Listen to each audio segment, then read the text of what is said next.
ಓಡಿಸ್ಕೊಂಡು ಓಡುವವನಿಗೆ ಎದೆಯಲ್ಲಿ ಹುಟ್ಟುವ ಕಿಚ್ಚುಂಟಲ್ಲ, ಅದು ಯಾರನ್ನು ಬೇಕಾದರೂ ಭಸ್ಮ ಮಾಡ್ತದೆ.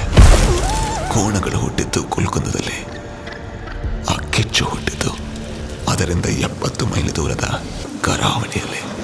ಆ ಕಿಚ್ಚಿಗೂ ಕರಾವಳಿಗೂ ಮಧ್ಯದಲ್ಲಿ ಇದ್ದದ್ದು ಒಂದು ಕುರ್ಚಿ. ಪ್ರತಿ ಕಂಬಳದ ಸೋಲದಲ್ಲಿ ಗಿನ್ನೆಸ್ ದಾಖಲೆ ಮಾಡಿರುವಂತ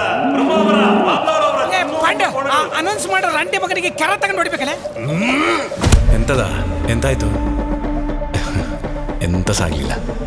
ಇಲ್ಲಿವರೆಗೆ ಮುಂದೆ ಹೀಗೆ ಮಾಡುದ ಭಾರ.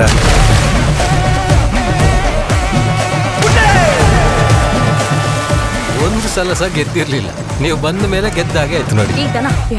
ತಗೊಂಡೋಗಿ ಸೀದಾ. ಅಲ್ಲ ಮೇಡಮ್, ದನ ಅಂತ ಬೈಯುದು ಎಂತ? ನೀವು ನನ್ನ ಬಾವಿಗೆ ಹಾಕುದಾ? ನಿಮ್ಮ ಹತ್ರ ಯಾರು ಮಾತಾಡಿದ್ರು?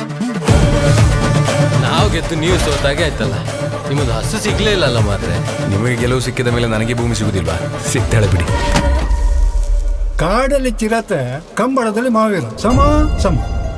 ಎಂತ ಅವತಾರವ ನಿಂದು ಮಾವೀರ. ಇವರಿಗೆ ಭೂಮಿಗಿಂತ ಕೋಣಗಳ ಮೇಲೆ ಮನಸ್ಸು ಜಾಸ್ತಿ ಅಂತ ಕಾಣ್ತದೆ. ಒಮ್ಮೊಮ್ಮೆ ನೋಡಿದ ತಕ್ಷಣ ಕರ್ಕೊಂಬರೋ ಮನ್ಸಾಗ್ತದೆ. ಇವರಿಗೂ ಒಂದು ಜೋಡಿ ಆಗ್ಬೇಕು, ಮದುವೆ ಆಗ್ಬೇಕು, ಮಕ್ಕಳಾಗಿ ಸಂಸಾರ ಮಾಡ್ಬೇಕು ಅಂತ ಒಂದು ಸಹ ಇಲ್ಲ ಅಲ್ಲ.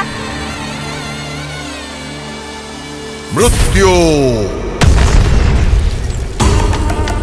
ಕೋಟಿ ಚೆನ್ನಯ್ಯ ಕಂಬಳ ನಿಂತು 30 ವರ್ಷ ಆಯಿತು.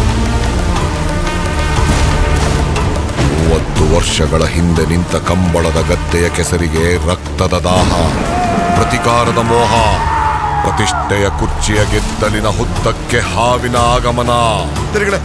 ಕಾಟಿಕಾಳ ಬಾವಿ ನೋಡುತ್ತಿದ್ದ ಕೋಣಗಳ ಮೇಲೆ ಹೆಸರಿಟ್ಟೇನಾ?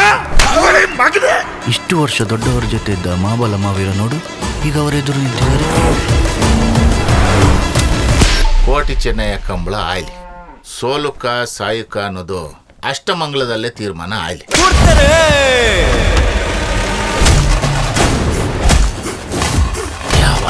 ಈ ಕೆಸರಿಗೋಸ್ಕರ ಉಸಿರು ಬಿಟ್ಟವರೇ ಜಾಸ್ತಿ.